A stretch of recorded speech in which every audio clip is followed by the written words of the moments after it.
సంగారెడ్డి జిల్లా అమీన్పూర్ పరిధిలో ఆక్రమణలపై హైడ్రా చర్యలు 28 విల్లాలు 3 అపార్ట్మెంట్లు నిర్మాణంలో ఉన్న ఓ హాస్పిటల్ కూల్చివేత పోలీసులతో వాగ్వాదానికి దిగిన ఫ్లాట్ల యజమానులు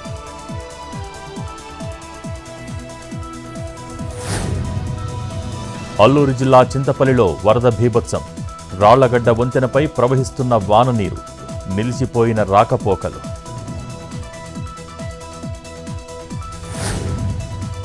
కృష్ణా జిల్లా అవనిగడ్డలో రైతుల ఆందోళన పంట నష్టం నమోదు చేసి పరిహారం అందించాలని డిమాండ్ నమోదు చేయటం కుదరదు అంటున్న అధికార యంత్రాంగం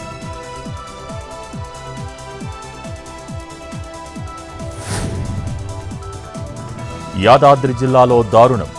ప్రైవేట్ ట్రావెల్స్ బస్సులో వివాహితపై అత్యాచారం ఈ నెల 18న ఘటన జరగ్గా ఆలస్యంగా వెలుగులోకి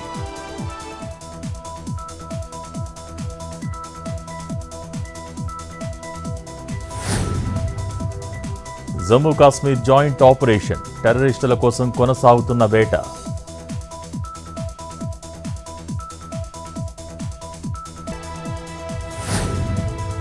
స్థిరంగా బంగారం వెండి ధరలు 22 క్యారెట్ల 10 గ్రాముల పుత్తడి 69,600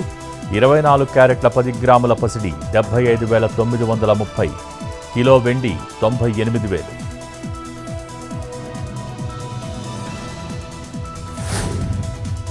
ఏపీకి మరోసారి వర్షగండం రేపు బంగాళాఖాతంలో అల్పపీడనం ఏర్పడే అవకాశం ఉత్తరాంధ్ర దక్షిణ కోస్తాకు వర్ష సూచన